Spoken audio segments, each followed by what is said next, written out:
শুভ সন্ধ্যা বন্ধুরা। সন্ধে টন্ধে তো অনেকক্ষণই দেয়া হয়ে গেছে।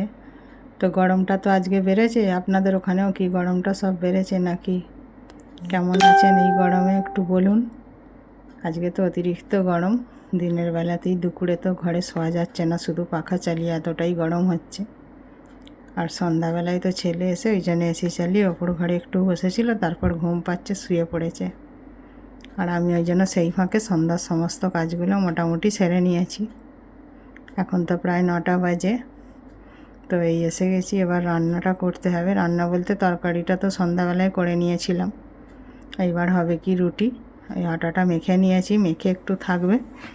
আটাটা মেখে রেখে এবার এই পুজোর বাসনগুলো গুছিয়ে নিচ্ছি, একটু ধুয়ে রাখছি। আর একটু ঠাকুরের মালা টালাগুলো সমস্ত খুলে দিয়েছি, দিয়ে এই যে বাসনটা ধুয়ে এবার রুটি করব আর কি। গরম আবার বাড়ছে, এখন কবে বৃষ্টি টিষ্টি হবে না। অবশ্য আজকেই খুব মেঘ করেছিল আমাদের এদিকে দুপুর থেকেই, আর বিকেলে আকাশও ডাকছিল, কিন্তু এখনও অবধি তো আর কোনো বৃষ্টি হওয়ার কোনোই সম্ভাবনা নেই। আকাশটা পুরোপুরি পরিষ্কার হয়ে গেছে। এবার দেখা যাক কি হয়। এইভাবে যদি আবার 2-4 দিন চলে, আবার আগের মতোই সবার কষ্ট হবে।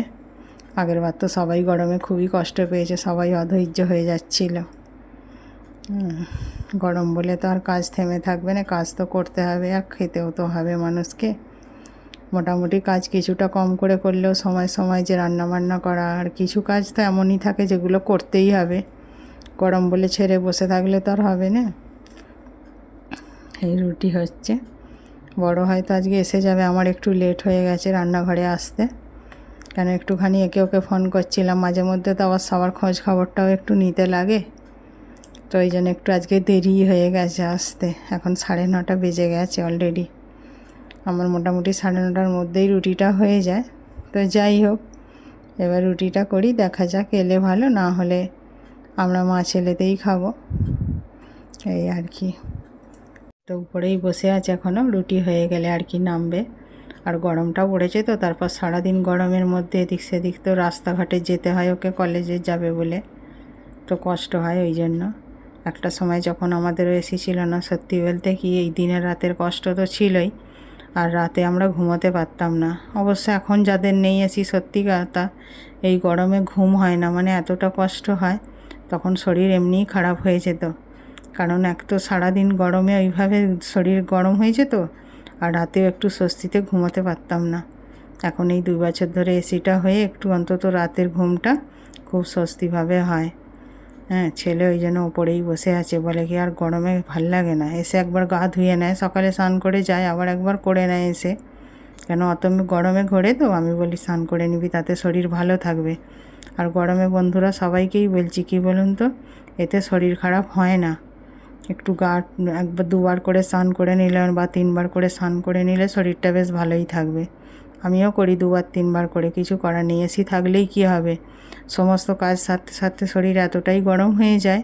মানে দুপুরে যখন চান করি তখন তো আমার প্রায় 1:30-2টো বেজে যায় করতে করতে। তখন আসলে অতটা রোদের সময় তো স্নান করলেও কি হয়, তখন হয়তো গাটা ঠান্ডাটা হলো, আবার তো প্রচণ্ড গরমই হয়। ওই জন্য আমি আবার কি করি, রাতে রান্নাবান্না করে খাওয়া দাওয়া করে আবার গা ধুয়ে নিই। কেননা হলে হয় না, শরীরে না এমনি যতই এসির হাওয়া লাগুক বা পাখার হাওয়া লাগুক, শরীরে একবার গরম ধরে নিলে শরীর পুরো খারাপ হয়ে যাবে। এই সব আর কি। এই রুটিটা এবার হয়েই এসেছে, আর আমি আর ছেলে এবার যেমন খেয়ে নেবো, পরের খাবারটা তো বেড়ে রাখবো, এসেই যাবে এতক্ষণ। এই যে খাবার বেড়ে নিয়েছি, আজকে করেছি পটল আলুর তরকারি আর রুটি, আরাম, আজকে আর কিছু নয়। আর একটু ভাত রয়ে গেছে সকালে ডাল, আমি ওইটা খেয়ে নেবো। একটু ভাত বেশি হলে না বড্ড সমস্যা, কেউ তো রাতে খেতে চায় না, এই আমি খাবো। আর এই যে বর চলে এসছে, আজকে বরকে দিয়েছি জামা কাপড়গুলো, বলেছি সব দিন আমি খালি গুছাই, আজকে তাড়াতাড়ি এসেছো, নাও খাওয়া দাওয়া হয়ে গেছে, সব সময় তুমি ফাঁকিতে চলো, তো এইবার জামা কাপড়গুলো গুছাও। তো আমি গা ধুয়ে এসে একটু বসে পড়েছি, ক্রিম মাখবো আর মাথাও আঁচড়াবো। এবার ওকে দিয়েছি জামা কাপড়গুলো, গুঁড়ো গুছাচ্ছে। আপনারাও মাঝে মাঝে না এরকম ধরিয়ে দেবেন, বুঝলেন তো, নিজেরা একটু বিশ্রাম নেবেন। তাতে নিজেদের ভালো লাগবে। করুক, যেমন করে পারবে করুক। আমার মতো হয়তো অতটা খুঁটিয়ে গুছানোটা হয় না, 1-2বার বলি, কিন্তু ওই জন্য আবার বলে, ওই জন্য তোমার কাজ করে দিইনি। তো যাই হোক, কিন্তু তবুও করুক, আমি বলি করো জামা কাপড়গুলো গুছাও। এখন সবে 11টা 15 বাজে। আর মোটামুটি 12টার আগে আমরা কোনো দিনই শুই না, তারপর তো আরও রাত হলেও অসুবিধে নেই, রাত্রিবেলাটা একটু নিশ্চিন্তে বসতে পারি। এই গুছাচ্ছি আর আমি এদিকে মুখে ক্রিম মাখছি, এবার মাথাটা আঁচড়াবো, আঁচড়ে শুয়ে পড়বো, এই আর কি। আপনারাও শুয়ে পড়ুন, রাত্রি তো কম হলো না, কারো কারো আবার ভোরবেলার দিকে ওঠা থাকে। শুভরাত্রি বন্ধুরা, সবাই ভালো থাকবেন, টাটা।